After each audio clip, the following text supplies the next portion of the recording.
agen sub perusahaan pupuk Petrocas. Nah, ini apa itu pembahasan yang sangat menarik karena Petrocas pupuk kalsium sulfat ini baru viral di tengah-tengah masyarakat kita, yaitu untuk kebutuhan pertanian seluruhnya. Nah, sekarang saya sudah bersama dengan Pak Prasetyo atau Pak Tio, yang beliau adalah sebagai marketing pupuk Petrocas di wilayah Kabupaten Tebo dan sekitarnya.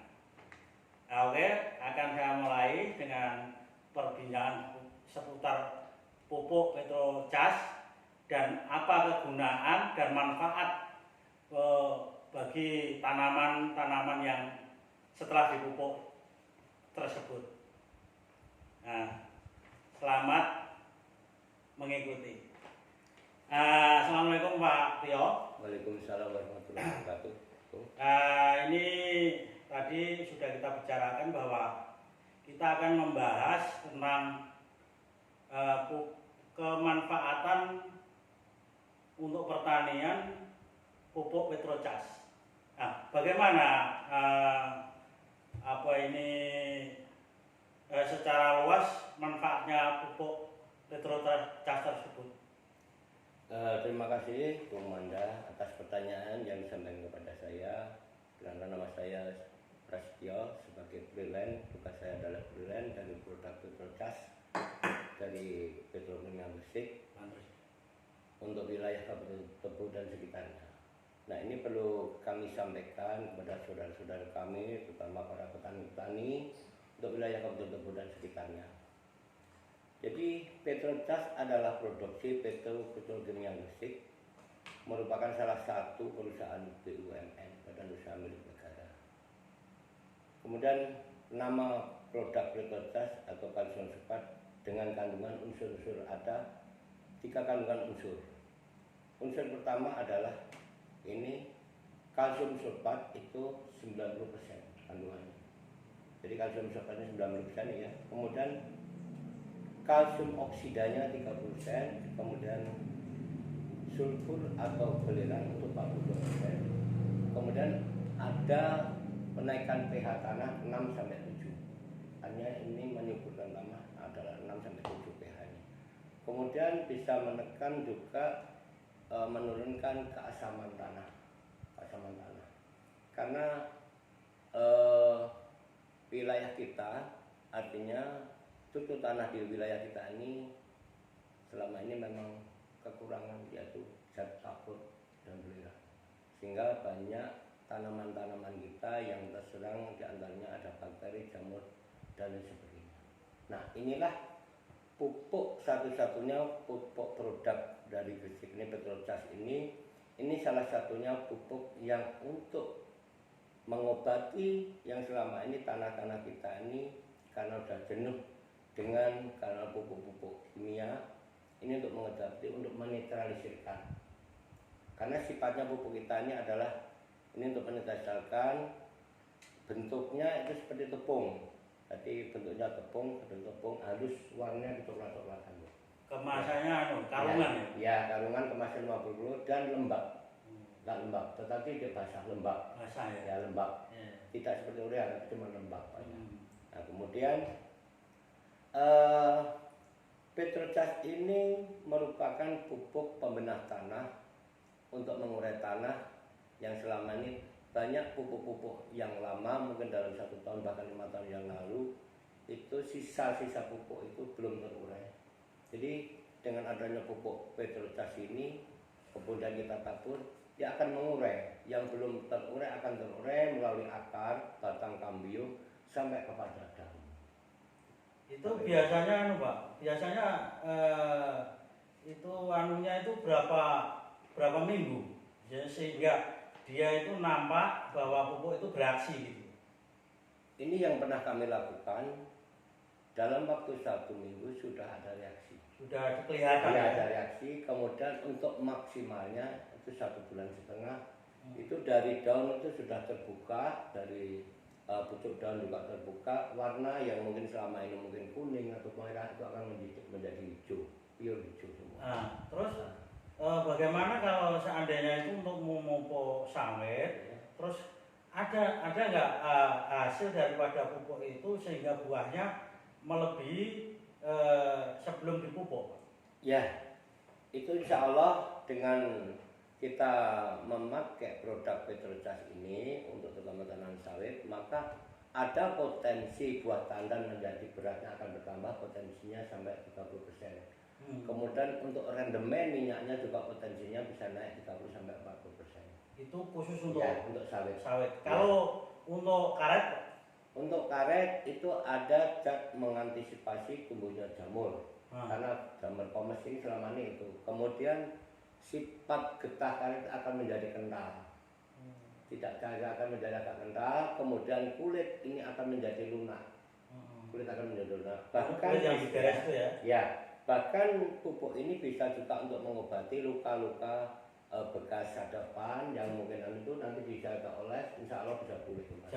Jamur ya, bekas sadapan yang mungkin agak rusak itu nanti kita oles, artinya kita campur dengan air, kita oles pakai kuas, itu akan bisa pulih kembali. Nah, terus pupuk ini bisa untuk tanaman seperti sayur-sayuran, seperti bayam, kangkung, dan semisalnya lah. Ada yang dipakai. Cuman caranya berbeda ya Bung. Kalau untuk tanaman pangan dan sayur mayur, termasuk untuk rumput, ini caranya berbeda. Pertama harus kita tabur lahan ini, kita tabur. Setelah kita tabur, baru lahan ini kita olah. Nah, ini makanya pupuk ini mengurai. Dia akan mencampur sendiri. Kemudian setelah 10 hari lahan ini siap, baru kita siapkan. Jadi ini tolong ini yang khusus ini ya. Ini harus perlu kita ingat-ingat. Untuk tanaman pangan palawija termasuk rumput, sistemnya yang berbeda. Ditabur dulu baru tanah diolah. 10 hari kemudian baru kita tanam. Ya, beda dengan sawit. Kalau sawit langsung kita tabur, memang dia mengurai langsung. Tanah yang keras menjadi gembur. Berarti produk yang satu ini dalam arti jenisnya pupuk yang kemasan 50 kg, terus dia itu berbentuk bubuk ya? Iya, berbentuk tepung. Tepung ya, tepung coklat-coklatan ya. Itu bisa digunakan di semua yang kita bahas tadi ya. Bisa. Seperti 1 sawit, bisa. 2 karet, bisa. Ketiga adalah tanaman pangan seperti sayur mayur tersebut ya. Sayur mayur dan tanaman lain bisa.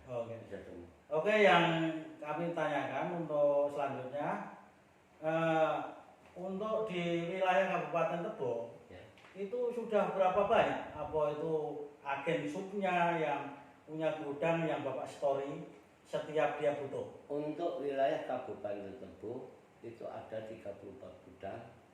Itu di bulan terakhir kemarin itu di wilayah Kecamatan Sumer, tepatnya di Desa Teluk Singkawang, atas nama Sahil. Pak Haji Sahil? Enggak, atas nama Sahil. Sahil ya. Itu gudang terakhir. Itu berapa kali dikirim Pak? Ini baru sekali, artinya untuk kalau yang sudah 2 kali, ending sudah 2 kali itu di Tujuh Kutu Ilir, Haji Nawi, kemudian untuk Pulau Temeyang juga ada 1, itu sudah dari pengiriman. Bahkan untuk Pulau Temeyang ini di situ ada deplotnya Bu. Jadi deplot untuk percontohan tanaman sawit, bunga-bunga, kemudian buah-buahan ada. Itu ada deplotnya. Dia udah minta 2 kali. 2 kali ya? Iya, 2 kali pengiriman. Oh, berarti dia sudah merasakan hasilnya dari pupuk tersebut. Tentu saja. Ya, sehingga dia awalnya dia 1 kiriman, terus minta tambah 1 kiriman lagi. Jadi sudah terbukti, tidak diragukan lagi pupuk kita Petrocas ini, karena ini produk BUMN. Itu ada BUMN ini kita nggak perlu ragu lagi. Produk pemerintah ya, pemerintah negara punya. Negara punya. Berarti seluruh Indonesia ya? Ya, ada di seluruh Indonesia. Kalau untuk wilayah baru ada di Kalimantan. Kalau Kalimantan pertama Pekanbaru itu untuk wilayah Jambi, Tebo khususnya itu baru bulan Juli 2020. Ini gini Pak, ini untuk lebih lanjut. Selain di wilayah Kabupaten Tebo, itu ada nggak di subagen ini dalam arti merospek ke wilayah kabupaten lain? Ada. Seperti Ya. mana? Ini kebetulan gudang kita ada di wilayah Sumatera Barat, itu di Muara Timpe 5 1 gudang, kemudian SP1 Timpe itu 2 gudang, kemudian 7 Kuto itu Sitiung 1 2 gudang. Kemudian untuk wilayah Kabupaten Muara Bungin itu ada di unit 5 Kuaman Kuning itu sudah 2 kali pengiriman atas nama Triyono Jalan Dempo. Kemudian di SPB baru saja 10 hari yang lalu itu atas nama Haji Dianto alias Yanto Macan. SPB mana itu? SPB Kuaman Kuning. Oh, Kuaman Kuning. 2. Nah itu 1 kontainer itu untuk wilayah. Kemudian untuk wilayah Merangin itu ada Merangin dan Singkut ada 2 gudang atas nama Slamet Kastalo. Kebetulan beliau adalah anggota DPR 3 periode sampai hari ini. Ya, kemudian di Pemenang itu atas nama Agus, itu mantan pimpinan Bank Danamon di Bujang. Kemudian itu di Tamulu itu Mentawa, Tamulu atas nama Sukarni. Kemudian di SPC Merangin itu atas nama Wardoyo, baru saja kita kirim kemarin sore, barang sudah nyampe, sudah dibongkar. Itu kurang lebih itu. Oh iya. Ya, yang selanjutnya cara pengirimannya itu seperti apa? Cara pengirimannya itu sudah melalui peti kemas. Jadi pengiriman ini melalui Gresik itu melalui kapal tuh. Itu dari kalau ya kapal, Surabaya. kemudian nanti menyandar itu di Teluk Bayu. Oh, Sumatera Barat ya, Sumatera Padang ya. Baru ya Padang. Padang baru Jadi, gitu. ya nanti Lewat pakai kontainer ekspedisi ya. pakai kontainer. Jadi sudah kemasan peti kontainer sudah bersegel. Bersegel. Jadi tidak dilakukan keaslian barang itu. Iya. Karena surat dengan nomor harus sama. Kalau tidak sama harus dikembalikan. Oh, seperti Ya, itu sudah dikemas. Dalam satu peti itu kurang lebih 24 ton. Jumlahnya 480 ton. Berarti pendistribusian itu aman ya? Aman karena ini perusahaan ini milik BUMN, ya. dalam arti milik pemerintah. Iya, betul. Oh. Betul sekali. Nah, ini yang satu lagi Pak, terakhir ya, yang mau saya tanyakan. Untuk kantor subagennya pusat, khususnya di wilayah KabupatenEbo, itu di mana Pak? Itu kantornya di Kecamatan Wiroto Agung. Kecamatan Ibu Bujang, Kelurahan Wiroto Agung, Kecamatan Ibu Bujang. Okay. Mohon maaf. Jadi Kelurahan Wiroto Agung, Kecamatan Ibu Bujang, pemegang DOPT Fajar Koirul Lestari atas nama Ibu Mutia di Jalan Poros. Ibu Mutia. Ya, di Jalan Poros, Jalan Pahlawan, Jalan Pahlawan. Ya, Pahlawan. Oh, berarti bisa apa itu gampang untuk bisa dicari alamatnya. Ya, jelas, sangat jelas sekali. Kantornya jelas sekali. Iya. Beliau adalah pemegang DO untuk wilayah Sumatera. Oh, seperti itu ya, Ya. Pak. Berarti memang sudah paten ya. Iya, betul. Oke, terima kasih Pak. Pemirsa, demikian adalah bincang-bincang kami kepada marketing pupuk Petro Cas. Dalam hal ini dipegang oleh Bapak Prasetyo dalam kurung Pak Tio. Oke, semoga perbincangan yang kita bahas siang ini menjadi manfaat dan menjadi informasi yang tepat bagi masyarakat luas, khususnya di wilayah Kabupaten Nebo, umumnya di Pulau Sumatera. Amin. Terima kasih Pak Setio. Assalamualaikum warahmatullahi wabarakatuh. Waalaikumsalam warahmatullahi wabarakatuh.